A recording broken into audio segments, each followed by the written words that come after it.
Kinuyog ng mga taga-barangay San Isidro sa Antipolo City ang isang lalaking nag-akyat bahay roon.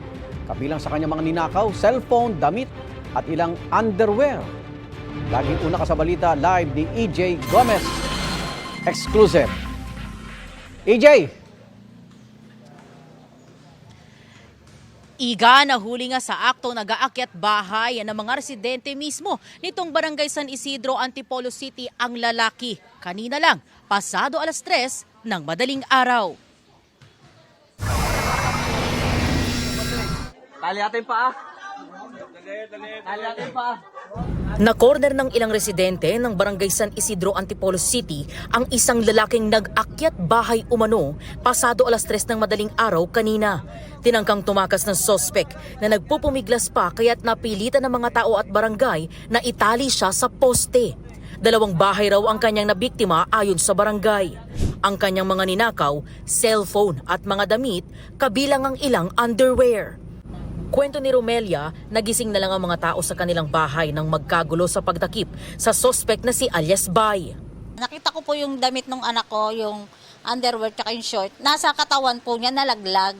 Sunod na nabiktima ng sospek ang bahay nila Joy. May nakarinig po akong kaluskus. Tapos po, kinukutubang ko lang siya. Tapos doon po, nakita po namin na may patalim siya. Paglalabas ko po, may nakabantay na po palang tao doon kasi may nakakita po na pumasok doon sa bahay namin. Tapos hinuli po siya. Ito si Bay, talagang notorious na magnanakaw, akit bahay, at involved din to sa drugs. Makailang ulit na itong nai-report sa amin at marami nag-complain. Hindi na bababa sa 10 na bahay ang inakit ito. Aminado sa krimen ang 30 anyos na sospek. Kala ko po na doon pa nakatira yung tropa, yung kakilala ko nun.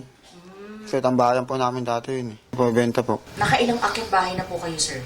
Mga 6 po. Mga? 6.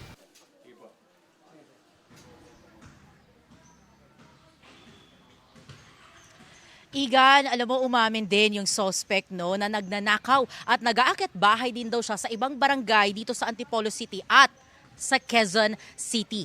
Katatapos lang na ipamedical ng suspect na nakatakdang i-turnover ngayong araw sa Antipolo Component City Police Station.